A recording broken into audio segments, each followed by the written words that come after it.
Congratulations. I wish you the best.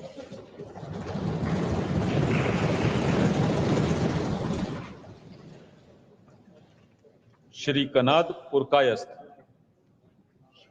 Sri Kanad Purkayast represents the state of Assam in the Rajya Sabha. He hails from Barak Valley. He is the son of Sri Kabinder Purkayast, a veteran BJP leader from Assam and former Union Minister. Sri Purkayast has been actively involved in public life with a keen interest in education, literature, and social issues. Sri Kanad Purkayast.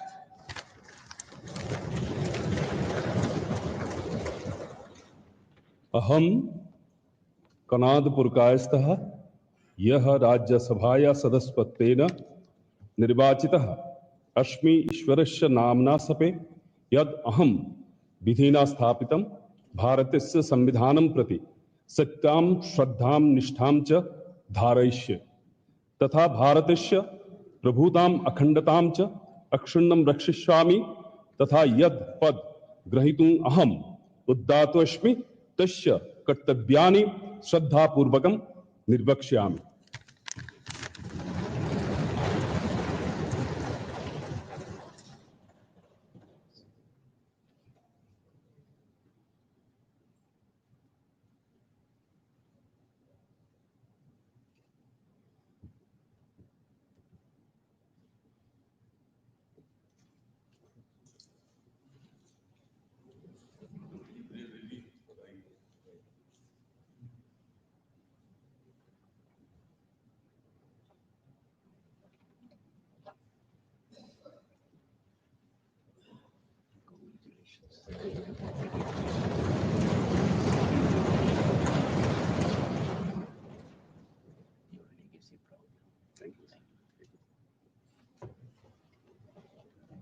Nominated Dr. Meenakshi Jain.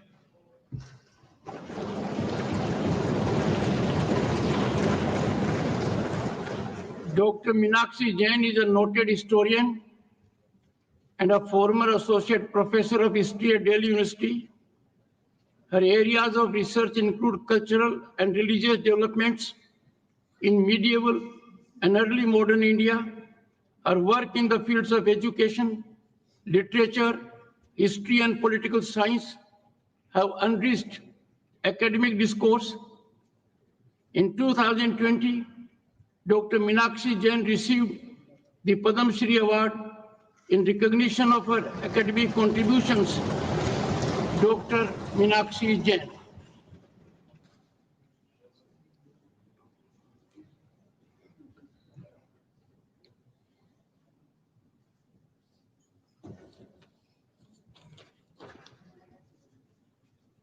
I, Meenakshi Jain, having been nominated a member of the Council of States, do swear in the name of God that I will bear true faith and allegiance to the Constitution of India as by law established, that I will uphold the sovereignty and integrity of India, and that I will faithfully discharge the duty upon which I am about to enter.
Shri C. Sadanandan Master.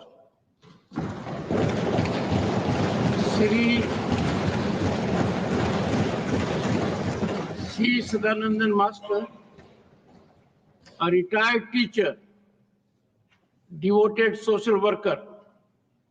He embodies resilience, integrity, and a life of dedicated public service. After losing his both legs in a brutal act of political violence in 1994, he remained steadfast in his pursuit of peace and national commitment. Revered as master or Mashai, he has emerged as a guiding light against ideological extremism and has been an inspiration through his contributions to education, public life, and intellectual discourse. Sri C. Sadanandan Master.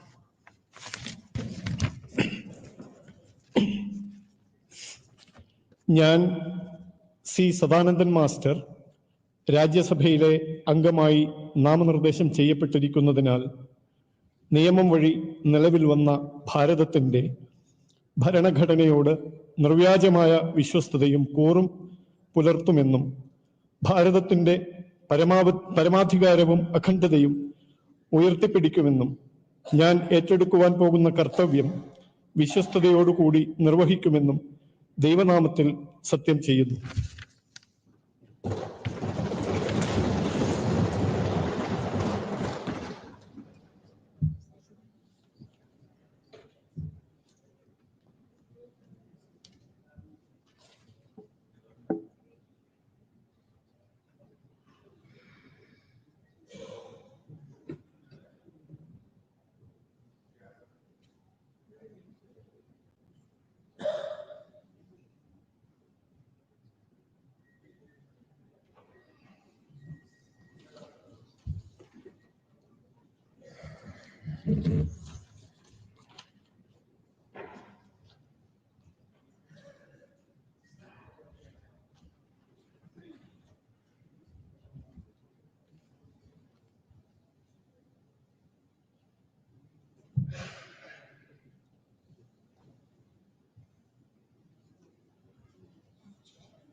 Shri Harshvardhan Shringla.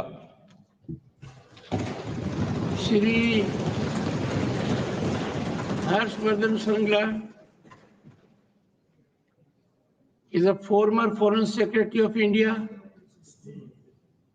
and India's ambassador to the United States, Bangladesh, and Thailand.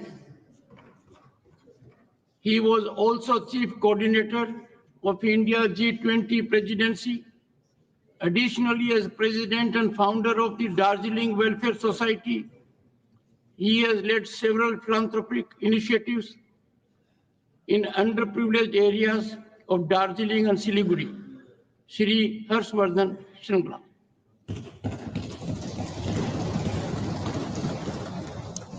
मैं हर्षवर्धन श्रृंगला, जो राज्यसभा का सदस्य नाम निर्देशित हुआ हूं, ईश्वर की शपथ लेता हूं कि मैं विधि द्वारा स्थापित भारत के संविधान के प्रति सच्ची श्रद्धा और निष्ठा रखूंगा। मैं भारत की प्रभुता और अखंडता अक्षुण्ण रखूंगा तथा जिस पद को मैं ग्रहण करने वाला हूं, उसके कर्तव्यों का श्रद्धापूर्वक निर्वहन करूंगा।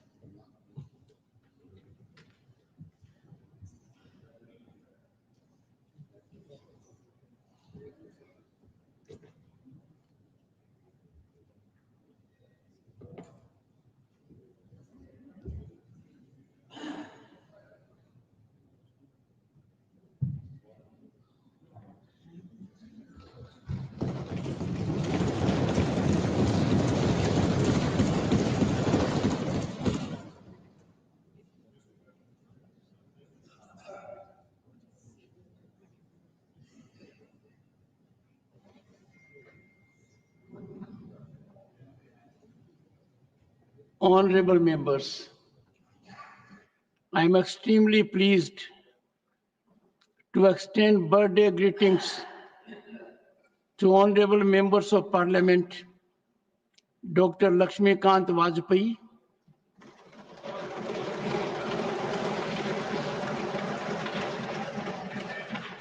Sri Rajiv Shukla, and Srimati Sangeeta Yadav, whose birthdays were yesterday.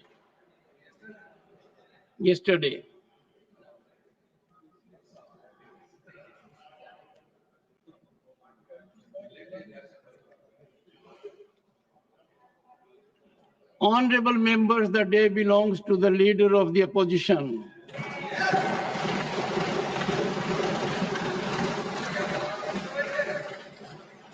On behalf of this House and myself, warmest greetings and heartfelt wishes to Sri Mallikarjun Kharge, leader of the opposition in Rajya Sabha.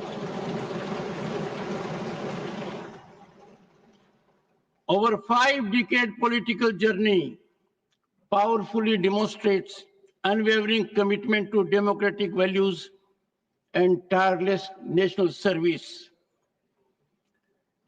From 9 consecutive Karnataka Assembly victories, 1972 to 2009, and as serving leader of opposition in Karnataka Legislative Assembly, to holding key portfolios in the union government in railways, labor and employment, your leadership has been consistent,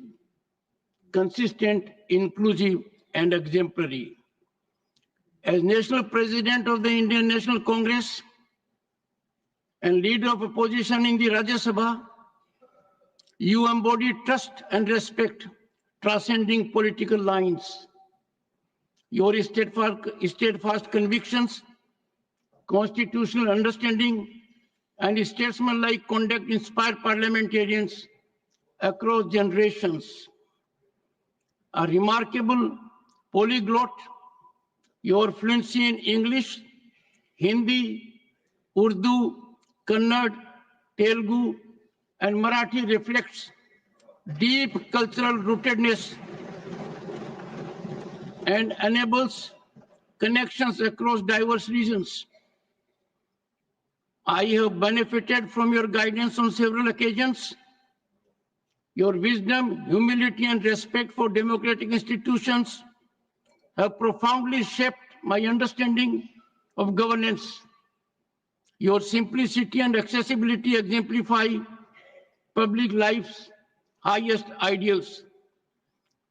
Equally inspiring is your family's strength. Sri Kharge is married to Srimati Radhabai Kharge, and the couple is blessed with sons Priyank, who is a cabinet minister in the government of Karnataka, Rahul and Milind, and daughters Priyadarshini and Dr. Jayashree. She is married to Sri Radhakrishnan Dodamani, Member of Parliament, Lok Sabha, your son-in-law.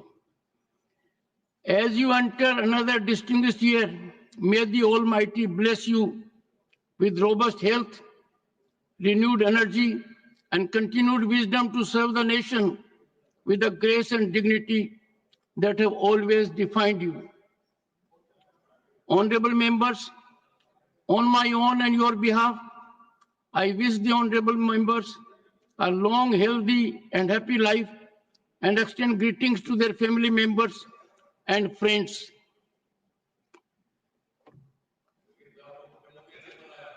Honorable members, obituary references. It is with profound sorrow that I refer to passing away of Shri C. Perumal, Dr. K. Kasturi Rangan, Shri Ronald Sapa Lau, Shri Nepal Dev Bhattacharya, Sardar Sukhdev Singh Dhindsa, Shri Tenala Ji Balkrishnan Pille, and Shri Vijay Kumar Rupani, former members of this House. Shri C. Perumal, 1957-2025. Member of Rajya Sabha from Tamil Nadu, 2002-2008. He was known for his deep connections with the people of Krishnagiri district and tireless efforts for their welfare. He also served as Vice President of Tamil Nadu Palm Project Development Board. In his passing away, the country has lost a sincere parliamentarian and a devoted social worker. Dr. K. Kasturi Rangan, 1940-2025, nominated member of Rajya Sabha 2003-2009. He was among India's foremost space scientists. As ISRO chairman, he led numerous path-breaking missions. He also chaired the committee that drafted the National Education Policy 2020, a recipient of Padma Vibhushan and international honors. He brought scientific depth to parliamentary proceedings. His demise is a sad loss to the nation's scientific and educational advancement. Sri Ronald Sapa Lau, 1954-2025, member of Rajya Sabha from Mizoram, 2014-2020. Sri Lau was a media pioneer, social communicator, and a distinguished parliamentarian. He played seminal role in using mass communication as a tool for public awareness and education in Mizoram. As a pioneer of television-based educational content, he produced impactful documentaries and programs on national integration, insurgency in the Northeast, youth empowerment, and ecological preservation. Sri Lau was also a prolific writer and a passionate advocate for indigenous rights and regional development. He served as chairman of Joram Electronics Development Corporation Limited and was founder chairman of Turini Integrated Farming Society, promoting sustainable farming practices. His demise marks the loss of a visionary communicator, a devoted representative of Mizoram, and a tireless champion of inclusive progress. Sri Nepal Dev Bhattacharya, 1950-2025, Rajya Sabha member from West Bengal, 1981-1988. He was a respected trade unionist who played a significant role in student and labor movements. He brought deep understanding of workers' concerns into parliament. His death is a loss to the cause of social justice and labor rights. Sardar Sukhdev Singh Dhindsa, 1936-2025, representing Punjab in Rajya Sabha across 3 terms. Sardar Dhindsa had a distinguished public career, including service in the Lok Sabha and as a union minister, 1999-2004.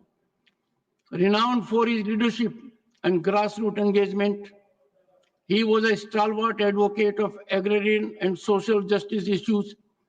The nation remembers him as a venerable statesman. Shri Tenala G. Balkrishnan Pillai, 1931-2025, 3-term Rajya Sabha member from Kerala. Shri Pillai was a veteran political figure known for his oratory and organizational acumen. A committed Democrat and inclusive leader, he also served in the Kerala Legislative Assembly. His demise is a significant loss to people and public life in Kerala. Shri Vijay Kumar Rupani, 1956-2025, Rajya Sabha member 2006-2012, and later Chief Minister of Gujarat 2016-2021.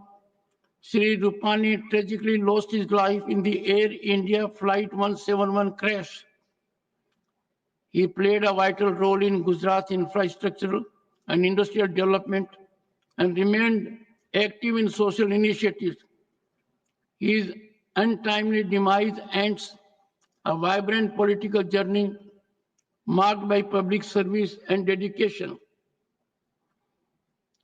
We deeply mourn the loss of these eminent leaders who served this House and the nation with distinction. I urge members to rise in their places and observe silence as a mark of respect to the memory of the departed.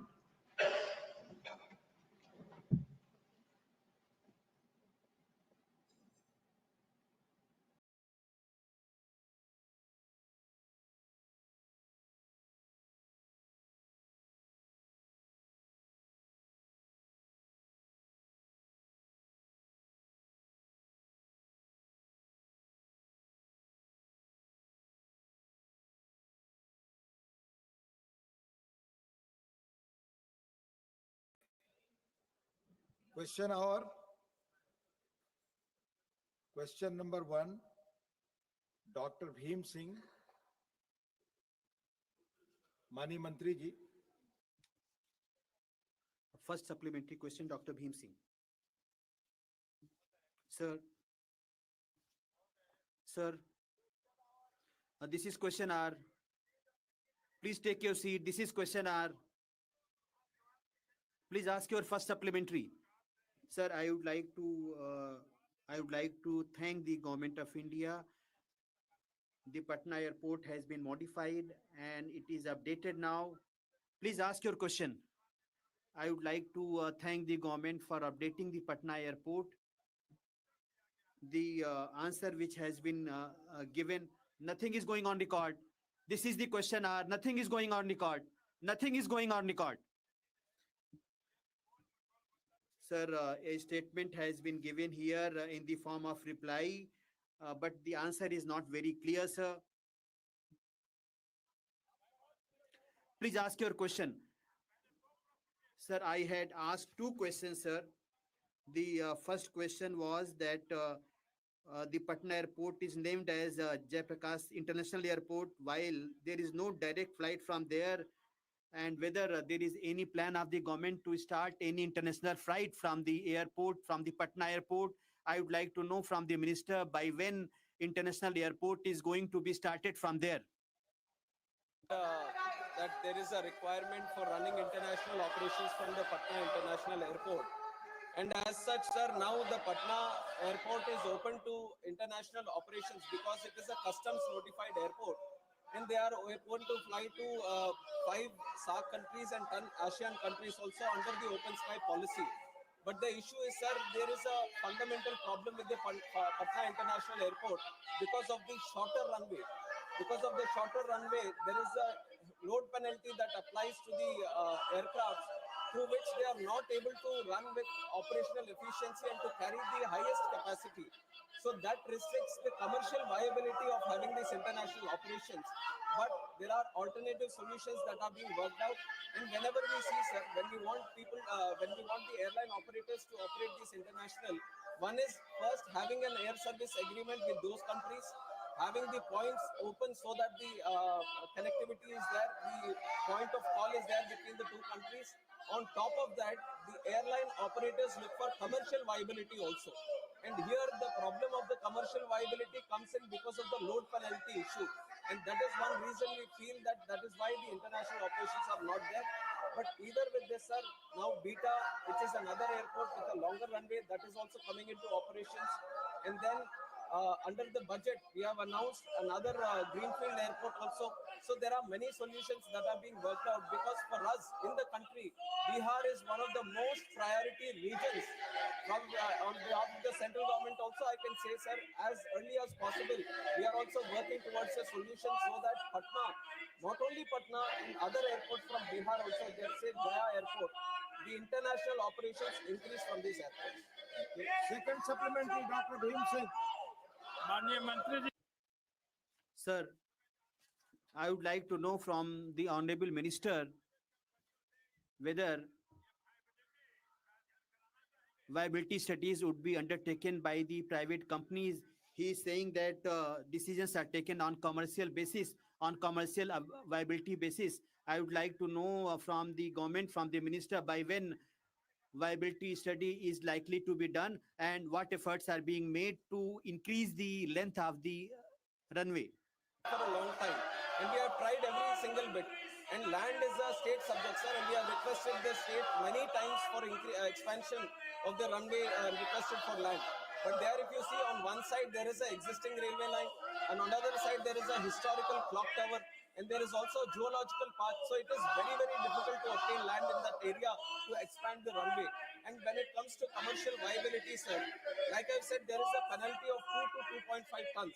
And that is equal to 20 to 25 vacant seats. Now we have to run with 20 to 25 vacant seats to come under the float penalty. And if you look at the numbers, there are some numbers that the surveys say. To Dammam, which is in Saudi Arabia, Patna, people traveling to Dammam is approximately 582 seats per week. And if you look at Dubai, it is 481 seats per week. And usually we take this 186-seater Airbus to travel to these destinations. And if you look at 580 or 480 seats that are traveling from Patna to these locations, it is translating into 3 flights per week. Usually the commercial viability happens when there are 7 flights per week. There is a demand to run 7 flights per week. So we are looking into this, sir. We are doing the study also on how many people, because so that it becomes easier to convince the private airline operators also to operate these sectors. And in fact, the operators also do their own surveys, because they are also in the intention to connect more areas, to connect new routes. So definitely this is also under consideration, and we will support from our side also so that this survey or the viability is thoroughly being addressed. Thank you. Manya Ashok Mittal. Shri Ashok Mittal. The question relates to Patna Airport. Thank you, sir. Indigo flight, sir, C6E2482, which is Airbus 320 and 317, that was Delhi Patna bound at Patna Airport. At the time of landing, it overshoot the runway, and it happened in the night. And sir, the runway length of Patna Airport has been a matter of concern for quite long. It is only 1,670 meter only.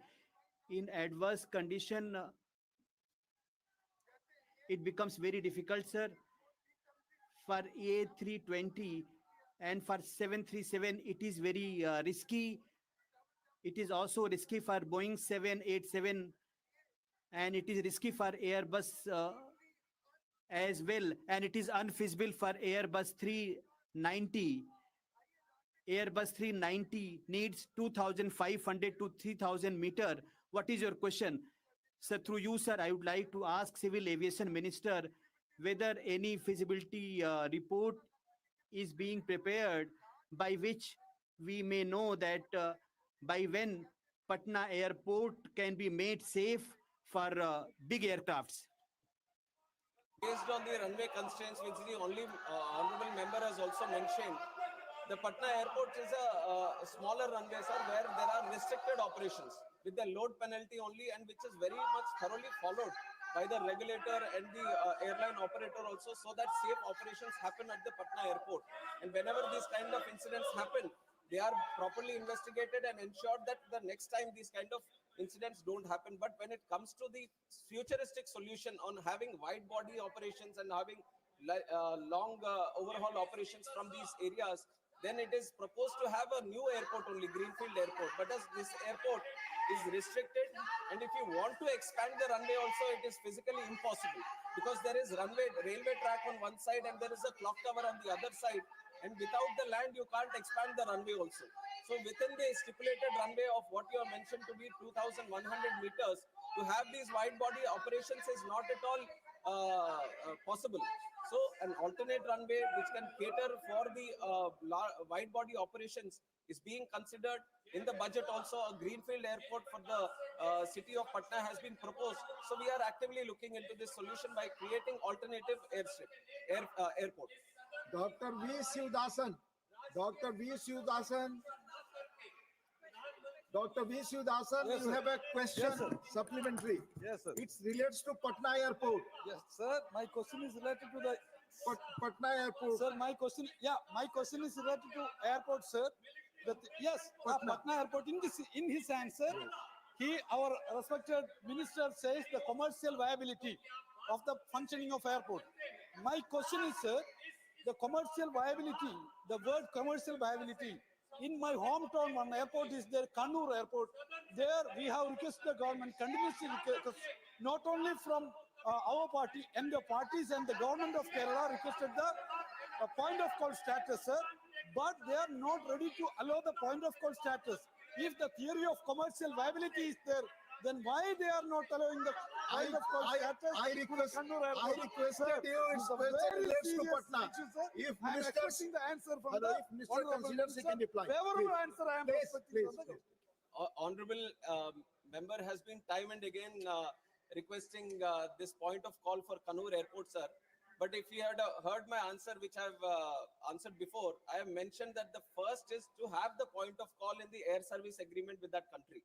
Only then the commercial viability comes into it. It's not the other way around, where the country works out the commercial viability and then looks at the same. Let him reply. On Only the, minister's reply is going. on the specific issue, sir, Please. Kerala is the only state where 3 airports already have point of call. 3 airports already have point of call, and this is the 4th airport which is coming for discussion.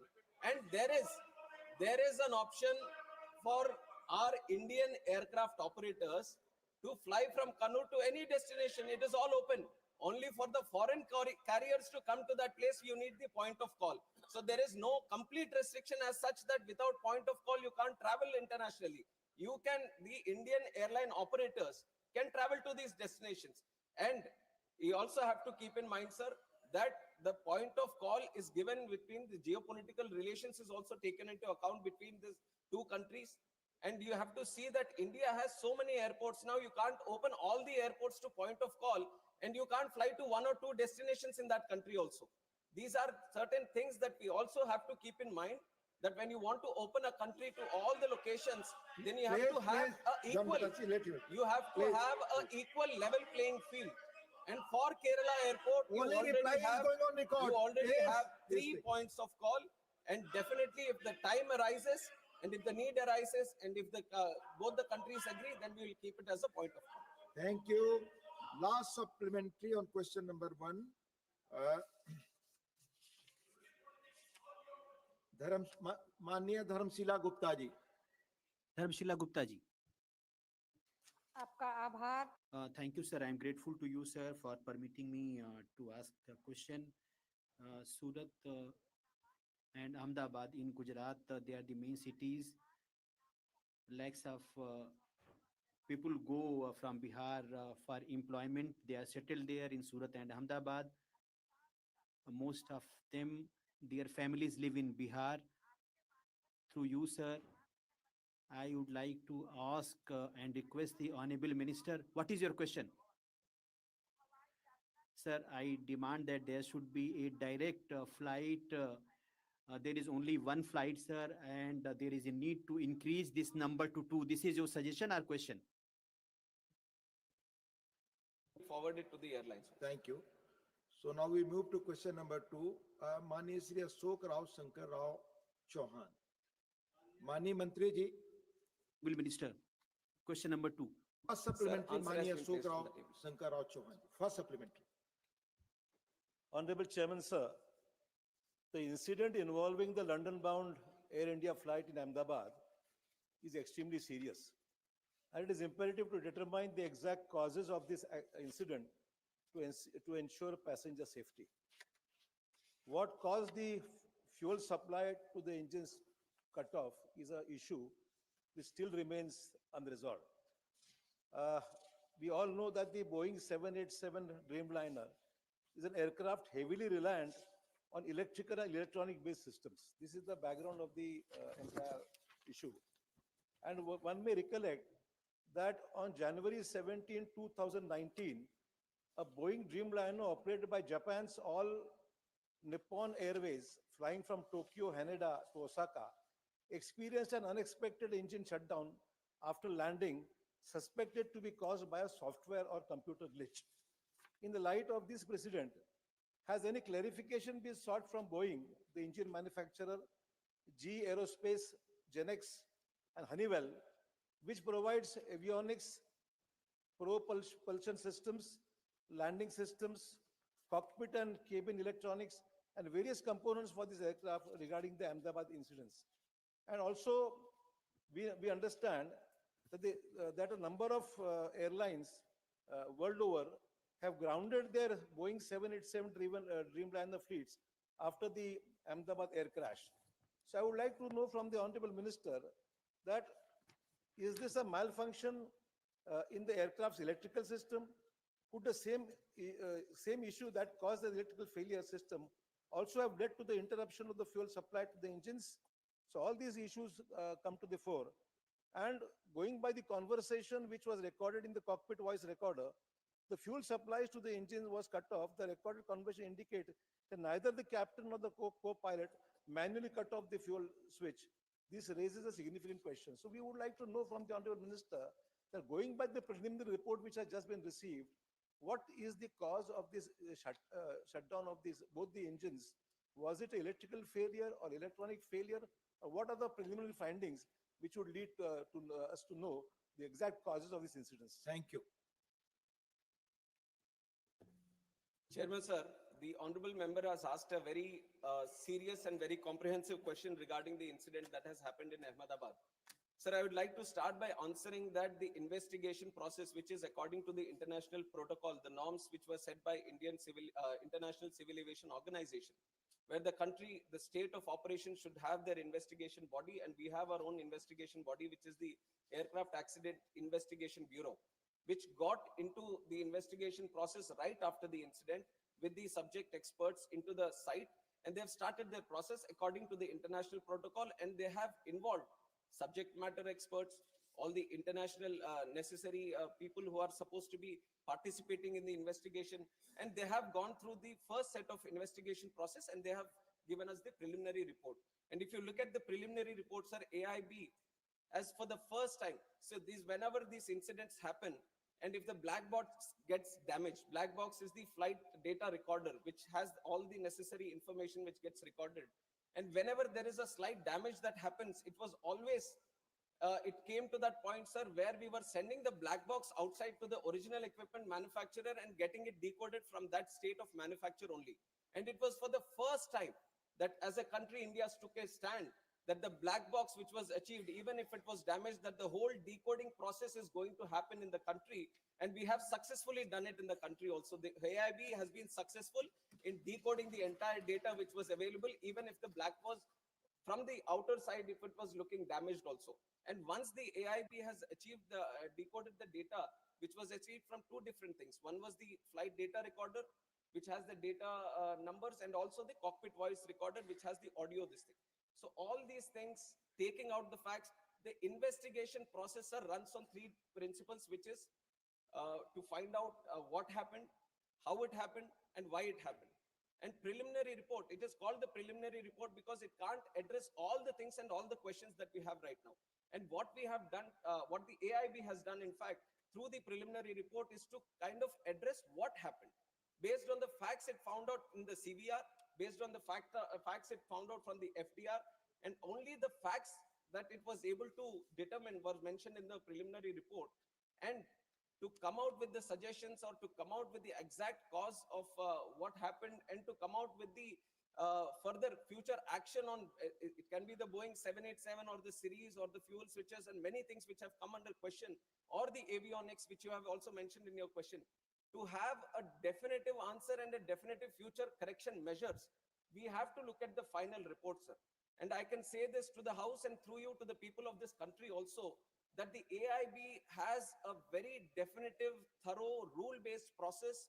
They are very transparently looking into the process right now, and they are totally unbiased. This also I can say that the AIB is totally unbiased and looking into the facts. Now there can be many questions also. I have seen multiple articles myself. I have seen multiple articles not only by the Indian media but also the Western media trying to promote their own narrative, their own viewpoint, their own kind of consideration. But I have to tell you that the way we are seeing the investigation is through the facts. We want to stand by the truth, not what is happening with the pilots or not what is happening with the Boeing or not what is happening with the Air India or any other stakeholder which is this. We want to stand by the truth. We want to find out what exactly happened, and that is only going to be coming out once the final report has been placed. So we have to respect the process of investigation, and once the process of investigation has happened, then we can talk about what happened and how it happened, and then the corrective measures. If we talk about the other incidents that would have happened before, let it be the Air Nippon, Japanese Airways, or any other airways for that fact, every time any incident happens in any country, then the same process is followed, where the investigation body gets into the process of investigation. And once the thorough investigation is done and the final report is placed, only then the corrective measures to all these countries and all these airline operators and all the regulators is sent so that the corrective action is being done. And this has happened in the previous incidences also. Wherever there was any incident happened, whenever there was a mandatory suggestive correction measures that were supposed to be done through the international protocol, it is mandatory for every state regulator to follow these and every airline operator to follow these. And we have thoroughly, without any negligence, we have thoroughly followed all the corrective and suggestive measures from the ICAO international protocol. Thank you. Second supplementary. Chairman, sir, as we are all aware that the DGCA is the cornerstone of aviation safety in our country. But as we know, that in spite of these serious incidents which have taken place in our country at this Ahmedabad incidents or the earlier whatever accidents have taken place, the DGCA is functioning at 50% of its sanctioned strength, technical strength. It's a very serious issue. I'd like to know from the Honorable Minister whether the government acknowledges this acute shortage in technical personnel within the DGCA, and what urgent and time-bound steps are being taken to fill these critical vacancies so that the regulator is fully equipped to safeguard the lives of lakhs of passengers who rely on air travel every day. We all know the kind of progress civil aviation took in the last 10 years, and I have also been time and again talking about the tremendous numbers depicting the growth that we have seen in the country, right? In the number of aircrafts or the passengers that travel through who prefer air travel, or the number of airports, everything has almost doubled in the last 10 years or more than doubled in the last 10 years, sir. Even after we see that the COVID, which was a major road break for civil aviation, we have crossed the pre-COVID numbers and we are seeing a tremendous growth in civil aviation network. And this is why we from the ministry also recommended that we need to create more posts in this DGCA so that the surveillance or the safety or the security of civil aviation is very much intact with the tremendous robust growth that we are seeing. And this posts that we are seeing which are vacant, which has come to discussion, is the posts which have been created in last year and over the period of last 2 to 3 years. And we have to understand that creation of posts and recruitment of posts is a continuous process. And there is UPSC which is also involved. And we from the ministry are in continuous discussion. And last year itself, we have recruited 103 posts, which in the history of DGCA was the highest number of posts which was recruited. And this year we have planned to recruit 190, where UPSC also has come forward. And by October, end of October, we are going to recruit 190 posts for this DGCA. And the other thing, which is more practical that I want to tell the House, is that these are very niche and technical posts. It's not like we have a huge pool. This is a limited pool of subject matter experts, let it be the engineers or the pilots or medical experts, aviation related experts. This is a very specific pool of people that we are trying to pick up from. And it is a very tough process of picking up the right people, because these are going to be the regulators, these are going to be the inspectors, these are going to take care of the safety. So the recruitment process is also a very rigorous process, and we are doing our we have taken notice of this thing also, and it has been a continuing process, and we are putting more pressure so that the timelines for the recruitment also come down, And very soon we are in the process of achieving 90% of these vacancies also to be recruited. Thank you. Third supplementary, Manisri R. Girirajan. Thank you, sir. I would like to know from the Honorable Minister whether the government has formed any high-level committee and formulated any new norms and procedures to be adopted and complied during the safety audits and the routine inspections of each and every flight before the takeoff, and to provide special refresher training to ensure the physical, mental and emotional stability of the pilots are stable and fit to fly after they complete the 1,000 hours of flight. Thank you. Thank you. Sir, like I said, after the incident itself, one aircraft investigation bureau, they are running the investigative process into finding out how and why the incident happened. And on the other side, overlooking in a holistic approach on the safety measures and what can be done further. Because not only within the country, we are also trying to study other countries across the world where there might be better safety measures in their own countries. So we have also formed a high-level committee under the chairmanship of Home Secretary, and all important people from the aviation are also participating in it. And they are calling people from multiple sectors who are necessary to give more suggestions regarding this. And it is an ongoing process, sir. It was formed right after the incident, and it has got a timeline of 3 months so that they can have multiple meetings within this. And the question which has been put up by the honorable member is also discussed within that committee. And we are all hoping that they come up with some good measures. We already have very robust safety mechanism in the country. We all have to be aware of this process, that it is not that something extravagant or something outside the box is required for the country. We have a very good safety mechanism. Today, if you look at the numbers, today domestically, there are 2,909 departures that are happening in the country. 2,909. And internationally, if you look, 624. So overall, the number of departures that are happening every day from the country, 3,500. And around 5 lakh passengers are traveling every day by air. Even today, these are numbers that I've taken from today. So 5 lakh passengers are traveling safely every day. 3,500 flights are taking off every day from the country. So we have a very good process, but we are not stopping there. We want things to be brought down to zero in terms of incidents or anything. That is the process that we have. That is the integrity that we have, and that is the target that we have. So we are being more open now to the suggestions that are coming into our side, and we are looking at the international process also. And some of the countries where they feel, because ICAO, which is the International Civil Aviation Organization, always has a third eye on all the countries which are running operations, which are having these civil aviation networks, because civil aviation is not a thing where it is just within the country. It is not limited within the country. There are airlines from our country which are registered in India going into other countries and picking up and traveling passengers of other countries also.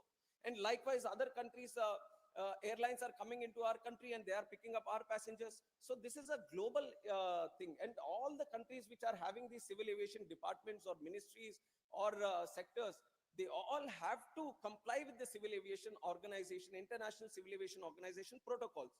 And we have been very committed to maintain those protocols. And we have a very effective score of 85 in the International Civil Aviation Organization safety score. And there are other countries, and you have to imagine the numbers that India has. We have more than 160 airports in the country. And I've given you the number of passengers that are traveling every day. In other countries, you might say that New Zealand or UAE or this thing, how many airports they have? 1, 2, 3. And we are operating at such a vast scale. And that is not like an excuse I'm putting, but that is the kind of growth that we have seen in the country, and the kind of growth we are trying to maintain by also having 100% safe and secure civil aviation network. Dr. Fauzia Khan. Sir, I would like to ask the Honorable Minister that a Boeing B7878 aircraft, VTANW, was involved in an air turnback incident due to in-flight shutdown of engine 1 of flight number AI131 during climb on the 4th of August 23. Sir, from the Chhatrapati Shivaji Maharaj International Airport, Mumbai to Heathrow on the 4th of August, this flight was leaving.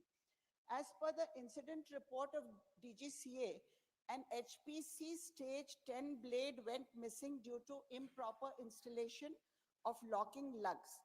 That made dust accumulate in the left-hand engine, leading to the engine's surge and subsequent engine shutdown. Sir, an Please RTI... be brief, be brief. That's brief only. Sir, an RTI query to the DGCA has revealed that 65 in-flight engine shutdown incidents occurred between 2020 and 2025. So that's quite a large number. In that regard, what specific measures will the government take, as you spoke about such a large number of operations? So, and we have very advanced technology as well. So in order to have a quick before flight inspection Thank of you. engine and Thank exhaust you. systems, Thank what you. measures will the government adopt? Thank you. Sir, in terms of safety, I have to also tell that the DGCA has inspections which are planned surveillance, ramp inspections of both the domestic and the foreign sector, spot checks and night surveillance. And this is done through an annual surveillance and safety plan that the DGCA prepares. And based on the regular checking that happens, they have a overlooking safety audit also that is happening all over the country. And they keep monitoring each and every plane. They keep monitoring each and every airport and all the safety measures that are being listed. And everything is very thoroughly monitored. And whenever these kind of incidents happen, let us say there is an in-flight, some engine malfunction that has happened. And these, you have pointed out to one specific aircraft where there seems to be one specific issue. But there are multiple kinds of issues that can happen. Some may be due to the weather, or some might be due to bird hits that happen. So there are multiple unpredictable and weather related issues also that are there. Everything is properly taken into account. But for that, to ensure that the operations are still safe, even if it is mid-flight journey or on the ground, any incident that is happening, there is a thorough protocol. And it is not that we have invented the protocol or we have invented the safety process. There is a process that the original equipment manufacturer, suppose the Boeing is making the plane, Boeing itself has to list out what all safety measures that has to be done. And on top of that, the FAA, which is the state regulator of that country, it also goes through a process of seeing the design, the maintenance and manufacture. It comes out with the process. Then there is the International Civil Aviation Organization, which overlooks all this, and it comes out with the process. And once that plane is coming back to our country, our state regulator, which is the DGCA, it goes through all these processes, and if mandatory, adds some more processes from its side, so that every single flight before it takes off goes through a specific maintenance based on the line maintenance, base maintenance, engine maintenance. Everything is properly checked from the pilot also. Before taking off, pilot also on ground, he goes around the aircraft and checks all the things. Aircraft maintenance engineer also does another checking. After robust checking and properly dotting down what is happening with the aircraft, only then looking at the rules and procedures, if the aircraft is good for taking off at the time, only then it is supposed to be taken off. So all the processes are thoroughly listed, and we, on behalf of the ministry and from the regulator DGCA, we ensure that there is no negligence and there is no incompetence on any of the processes, and everything is very thoroughly monitored. And if anything occurs also, and if there is anything which occurs due to negligence, then we take serious action on both the operator and any necessary person, and we impose penalties, suspensions. All the process of enforcement is also duly listed. Thank you. Last supplementary on this question, Mani Satnam Singh Sandhu.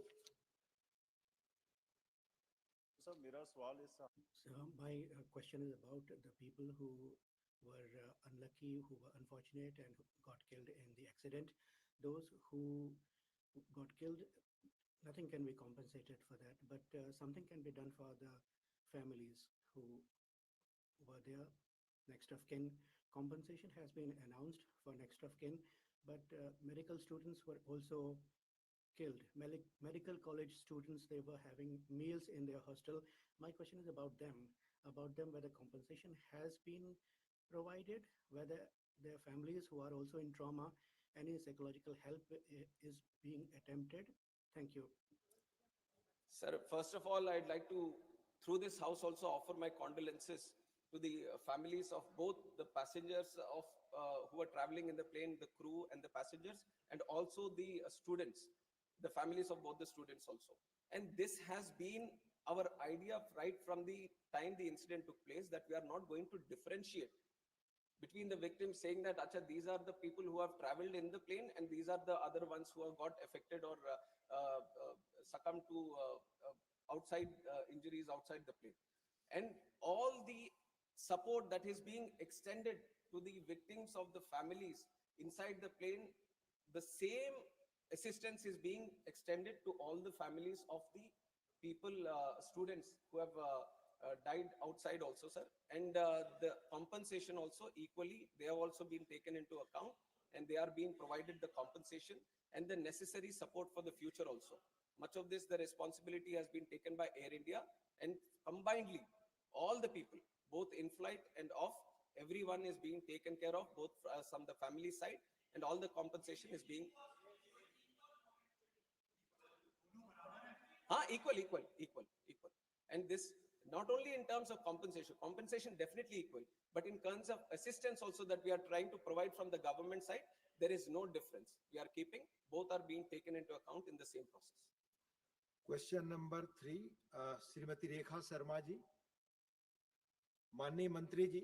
Honorable Minister, please. Pehla supplementary. First supplementary now. Sir, through you, I would like to ask Honorable Minister, sir, whether the government has undertaken specific initiatives to promote digital upgradation and adoption of emerging technologies, such as artificial intelligence among MSMEs in Haryana, to enhance productivity and competitiveness. Manni Mantri. Honorable Minister, please. Honorable Deputy Chairman, sir. Basically, sir, as far as Haryana is concerned, we have done things there. AI integration and leveraging, we have been working for, and in many ways we have facilitated it also. India AI mission also is there, under which we do it in 7 parts. We do it, and India AI capacity and details are there. What is to be done, time it will take. India AI foundation models is the second. Under that also we have issues. Then AI post. Fourth is AI application development work initiatives. And fifth is India IA future skills. And sixth is India IA startup financing. And seventh is safe and trusted IC. So under these programs, we are doing things for development of technology in Haryana. Whatever in this regard needs to be done, we are at it. And not only that, we have gone ahead. So many other things are there. Department of Technology and in communications, we have used things. Telecommunications is a partner there. And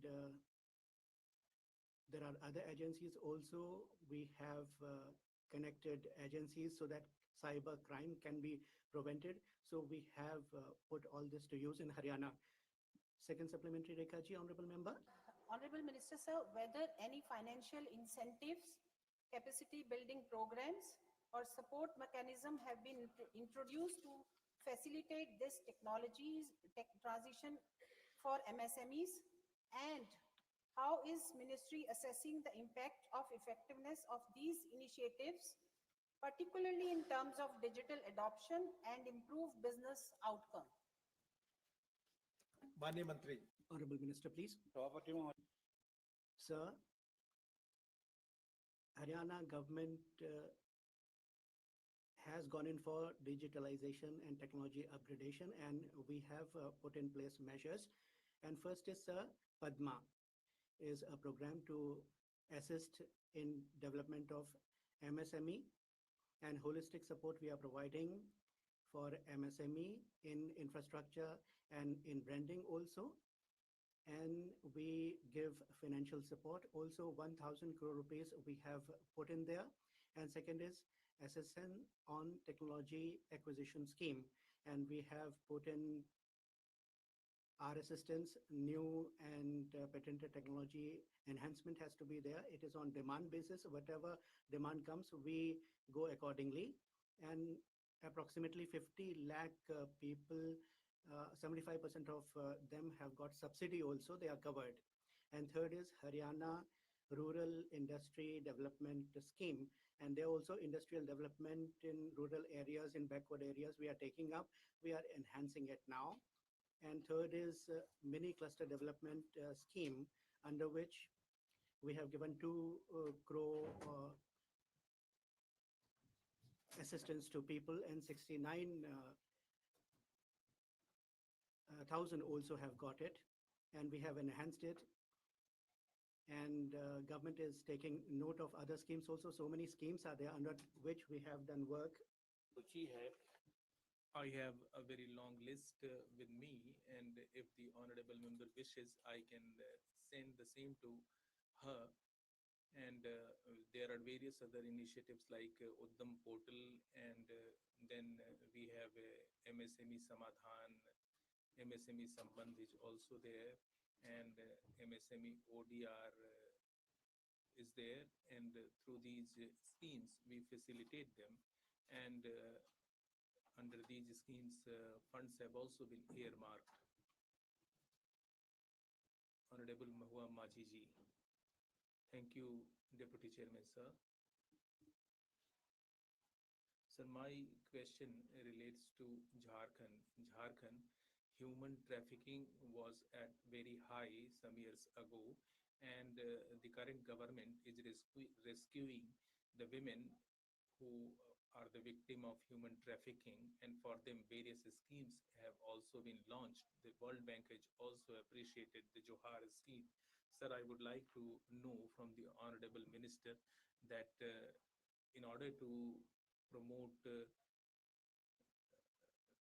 Jharkhand, what kind of AI initiatives are being taken by MSME Ministry?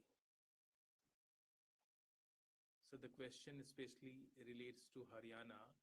Therefore, I have all the information pertaining to Haryana, and with regard to Haryana, I can give you all the details that in all the technical institutions, we have special provision for women.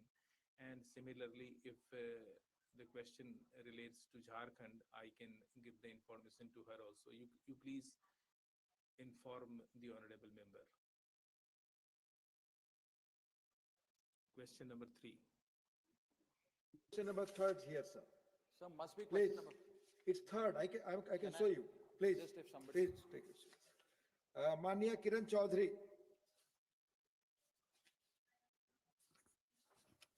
I would like to ask the Honorable Minister that has the government collaborated with any institutions or industrial bodies in Haryana such as NIFTM Kundli or MSME D Kandal to facilitate digital skill training for small enterprises?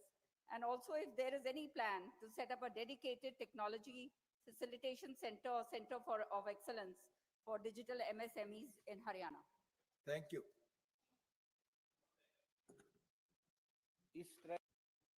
So, for such activities, we are running tools room in all these states, including Haryana. As far as Haryana is concerned, we have given tools room and technology center, and I have the detail of the same. We have an institute of tools room in Aurangabad, then we have Institute of Design and Engineering. Similarly, we have an institute in Bhubaneswar. We have Indo-Danish tool room in DTR Jamshedpur. Similarly, we have set up various centers for promotion of this technology. And as regards common facilitation center, we have provided such facilities at 5 places.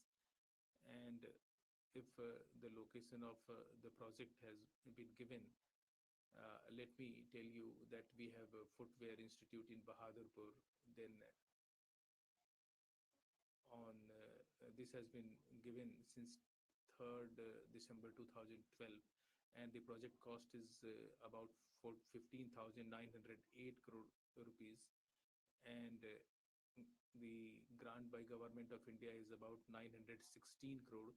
We have a printing cluster in Karnal also, sir. It will take some time to provide the detail, but I have the detail with me, and I can give her all the details. And as I have spoken about clusters, we have one cluster, food cluster in Bahadurgarh, then we have printing cluster, then we have another cluster in Yamunanagar, then we have plywood cluster in Yamunanagar.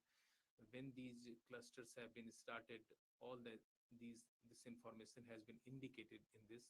And as far as the State Technology Center of Haryana is concerned, I have already informed the House that we have taken initiatives for setting up a technology cluster in Rohtak, and very soon we would be able to complete that.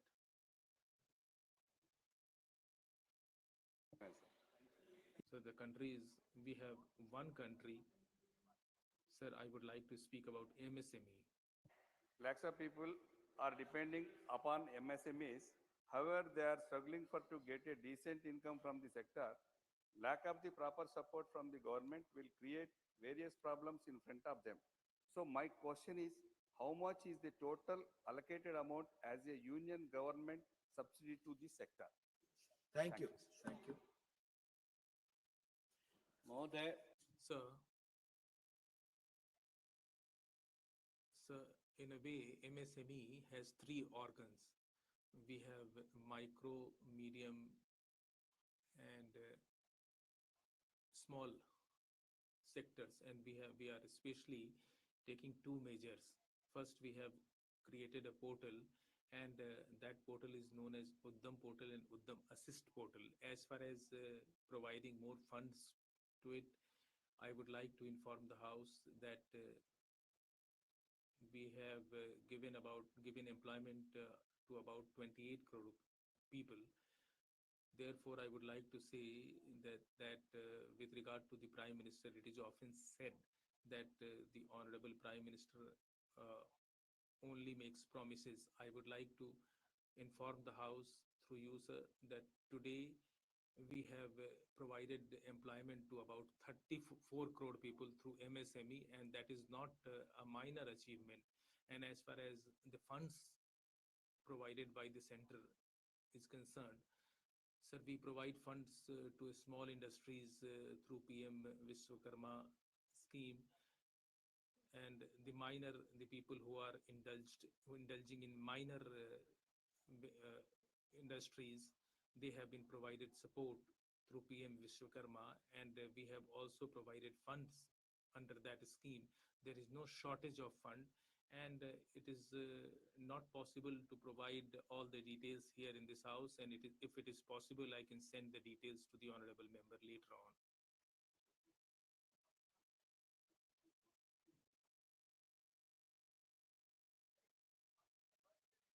Honorable Chadha ji did not take his supplementary.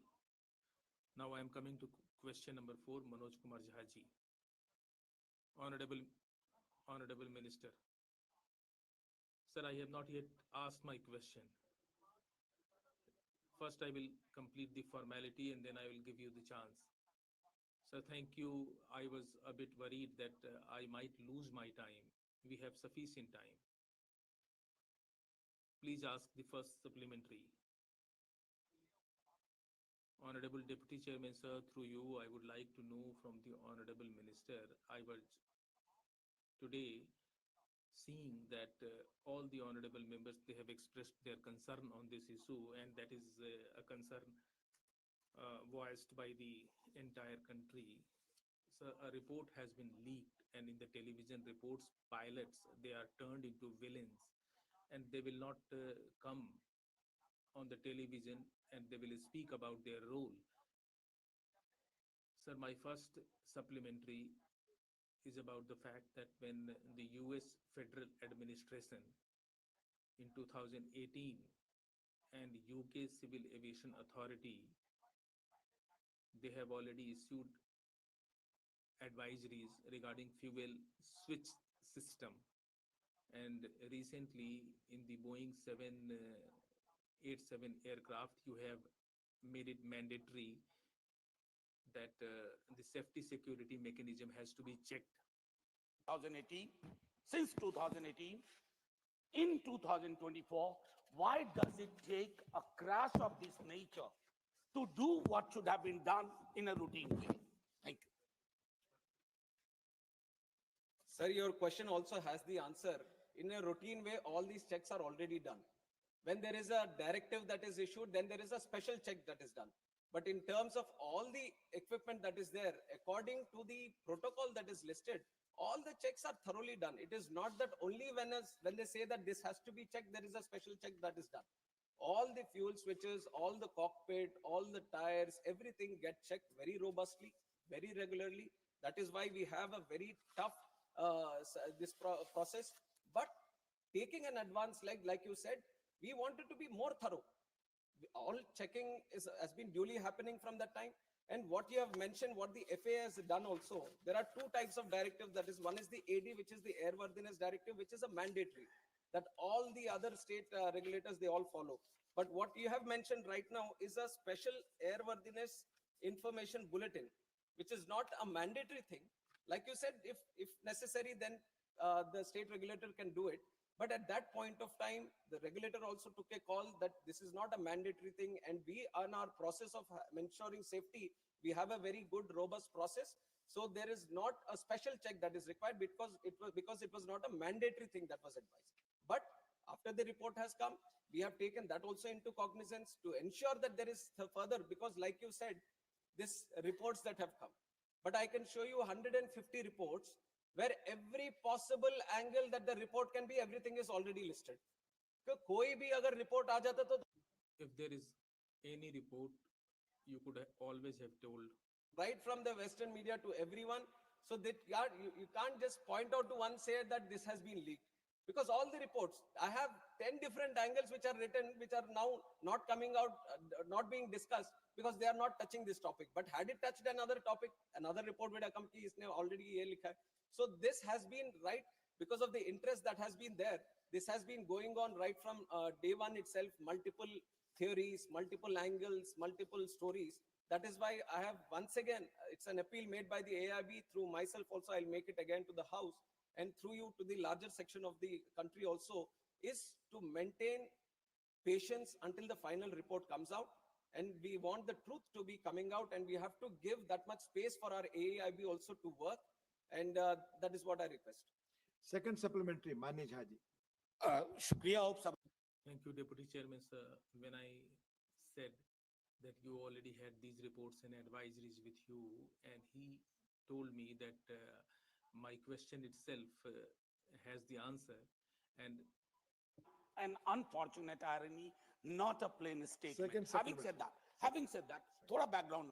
Sir, I was going into a background. Of you, my friends here, that the duopoly, this Airbus, Boeing, we are aware at the global scale. Let's not get into that. What is important? The in-house mechanism, nearly 50% of sanction posts in DGCA are vacant. Doesn't it affect DGCA's capacity? Particularly, I repeat, particularly when during the search, during the investigation, many newspapers reported this, that why such anomalies, aisi visangatiyan. These anomalies only come out when we have a tragic accident, and only then we spring into action. Been created because it was a request from the ministry. Now with the growth that we have seen in civil aviation, we wanted more people within the DGCA. And these posts have been posts have been created in the last 2 years only. And the process, right? It's not that when you say that why are they vacant, it is not that we have stopped from recruiting. Right from the day they were created, we have started the process. It is a continuous process. It has to go through various cycles of recruitment also.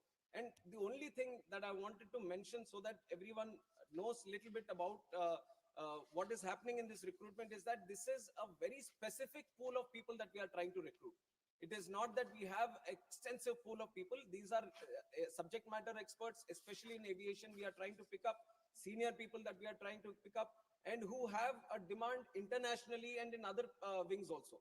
And we have a lot of people coming in from Air Force, and they have their own preferences also. So there is a limited pool that we are trying to work with, and we have done every single, in fact, we have put in more effort to do this. That is why I have also mentioned that in the last year, 103 posts which have been recruited was the highest ever, because we wanted to speed up the process. We wanted to ensure that DGCA, the posts that are created, is well equipped and it is full of the people that have to be recruited and no vacancies. It is an ongoing process. This year we are committed to take in 190 more, and also in the future all the posts are being worked out in such a way that no vacancies, the situation of no vacancies does not arise. For supplementary, Mani Sanjay Singh, not present. Mani Sri Raghav Chadha. Thank you. Thank you so much, sir. Sir, India's civil aviation sector is booming, no doubt. But it appears that the regulator, the DGCA, which is the backbone of the sector, is cracking up under pressure. I say this because it is understaffed, it is underfunded, and it lacks autonomy. Sir, Parliamentary Standing Committee की report बताती है कि The report of the Parliamentary Standing Committee tells us that in 2024, in technical posts, I am not talking about overall vacancies. There were vacancies of 55% in technical posts. And what is their role?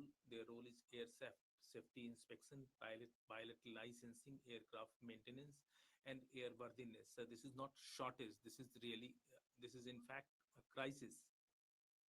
Sir, I'm coming to the question. skies. तो मेरा माननीय मंत्री Therefore, I would like to know from the Honorable Minister through you, sir, that first, DGCA, then we have SEBI and TRI. On the similar lines, we cannot convert DGCA into a statutory body, and by what time technical vacancies will be filled up?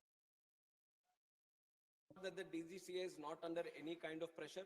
It is operating with utmost seriousness, professionalism, and all the requirements that are there that actually strengthens it according to the International Civil Aviation Protocol. At this moment that you're seeing, I've already explained it in a couple of questions also, the situation is that the posts were just recently created. And like you said, when it comes to the technical posts, you need that right technical capabilities people only to be sitting in those posts. And when you look at that kind of experience, that kind of situation, then obviously the pool which is limited makes it much more difficult to engage these people. And these are people who are having to regulate the safety, which is of the prime most importance. The whole fundamental pillar for the growth of our civil aviation sector has been the safety and security of the people and the operations. So keeping that intact, the process itself has so much technical this thing that it gets a little difficult, but we have been trying with the UPSC and other people also to engage the right people so that the timelines which takes for it to engage these people gets reduced. And honorable member has also talked about the budget. We have seen in the last 1 year also the 10% increase in the budget is there, and accordingly whenever required, definitely your suggestions have been noted, and whatever best can be done to assist DGCA to be more powerful and more engaging in terms of ensuring the safety, we'll be doing it from our side. Mani Priyanka ji. Thank you so much, Honorable Chairman, sir. Sir, there comes a moment in time, when we keep our politics aside, and this particular air crash gave us that moment for even civil aviation to understand the challenges and the loopholes that exist. So my question is very specific, which I've written to the Honorable Minister about, that he told us to be patient with the final report. We were absolutely patient with the interim report too.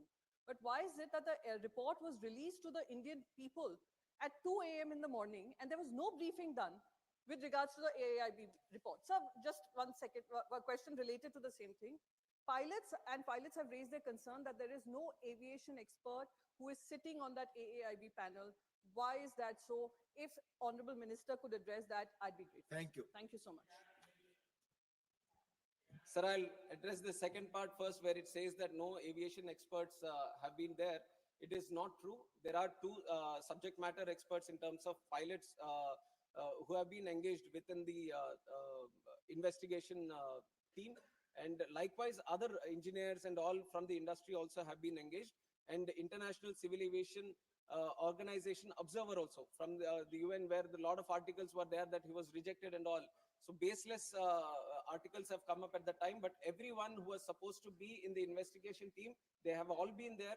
In fact, pilots have also been there. So that addresses the second part. And also regarding the report releasing, it was entirely up to the AIB. It was up to the AIB to finish the report and to release the report. And it's not that when they finished, then they uploaded it. It is according to their this thing. I don't think there was very specific reason of why it has been released in the night or in the morning. It was the report which was supposed to be released, and it was released at that time. Dr. John Britas. Specific shortage of time. So after the Kozhikode air crash, the Aircraft Accident Investigation Bureau, AIB, has set up a flight data recorder and cockpit voice recorder lab, incurring a cost of 879 lakhs. Is it a fact that the investigation, even after that, the investigation is being conducted by AIB lab, or has the Indian government sought any assistance from a foreign country? Thank you. Manyavanti. Sir, I have mentioned in the answer of the first question that this is the first time the FDR, the CVR has been decoded in the country. And how we have done it and why we are saying that we have done it is exactly because we have started the lab which could be able to do it here in India itself. And the money which was there has been put in to establish this lab. It's now, and because of the lab itself, we were able to do it in the country. The House and it was done stands in-house, The indigenously. House stands adjourned to meet at 2 p.m.